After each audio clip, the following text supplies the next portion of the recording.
Pint of Science has gone from the mad glint in the eye of a fevered researcher to the preeminent science festival in the UK, featuring in over 50 pubs in 21 cities in over 1 million countries throughout the world.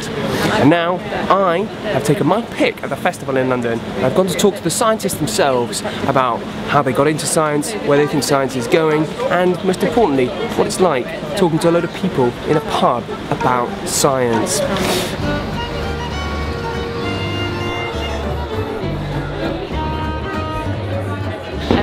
I'm a Professor of Science, Ethics and Society. Robin Murray, I'm Professor of Psychiatric Research. So I talked about smart drugs and cognitive enhancement. So I talked about madness, or what we now call schizophrenia, and how there's a continuum from the general population, just like blood pressure or diabetes. How did you guys get into it at the very start? So my first almost PhD was in English literature, and I thought, this is really just about people in books. I'm not making a difference in the world.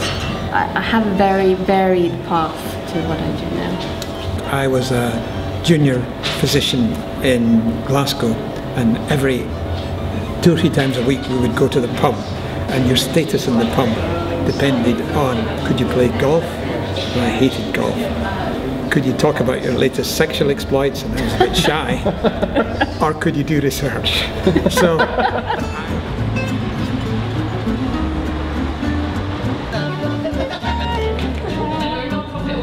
My name is Dr. Henrietta Vaughan. I'm a consultant psychiatrist.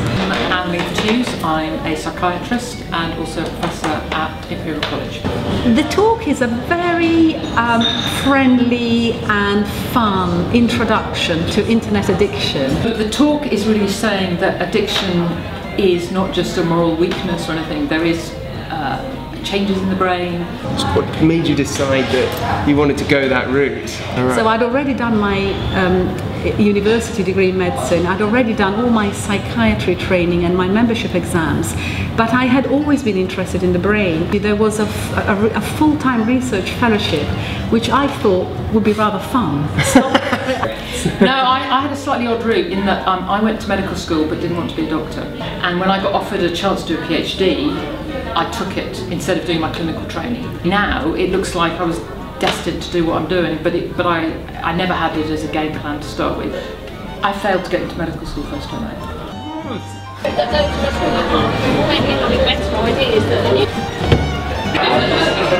I'm Henrietta, and I'm a senior lecturer here working on mitochondrial dysfunction and Parkinson's disease. And I'm Selena Ray, I'm a senior research associate, and I'm working on dementia research, and in particular using stem cells. I kind of fell into it. It was always my strongest subject at school, and I ended up in the field of neurodegeneration because my lecturers in that area at university were the most engaging.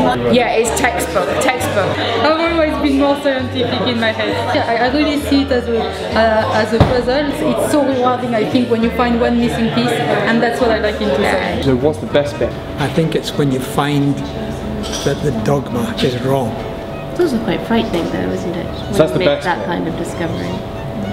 Well, you wonder if it's true or you're deluded. Yeah. Yeah, but certainly the best bit is discovery and challenging norms and challenging dogma. Through the last years, the research community really pulling together and sharing information and nurturing each other's research. That you just have a feeling, or you just have an intuition, and you can work on what you think is what you should be working on. I agree with that 100%. I think the worst bit is the uncertainty. Deadlines, not having the freedom to do the work you feel need to be done until someone's prepared to put the money behind it. NHS managers, undoubtedly. Nothing about it, but I think maybe the bioinformatics or trying to do all the modeling, and I really hate saying that because I don't even think I exactly know what it means. So good, like the development of a harm index that is able to link type of gambling activity to severity of presentation clinically. So that gives you a kind of warning, like a cigarette health warning. Yeah. So I think we need a renaissance of good old-fashioned pharmacology. But with better. I always really enjoy giving these kind of talks, like I do, and I think whatever group we present to, they always think about things in different ways. And So I think it's a fantastic way of bringing more people into contact with a subject that, you're right, mainly is discussed within the confines of academia. I think this is an interesting environment because, of course, it'll be interesting to see how many people have attended or would like to have attended but couldn't because it's in a pub, so they're recovering alcoholics.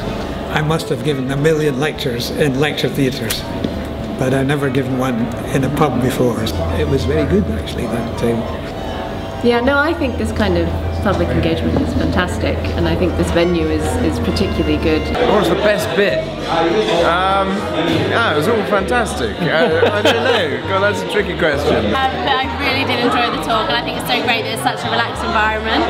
This was a conversation in a pub, but it was actually quite a high technical level. Accessible and interesting and fun. Are you more likely now to date a scientist? More likely to date a scientist. I think I'd always have liked to date a scientist.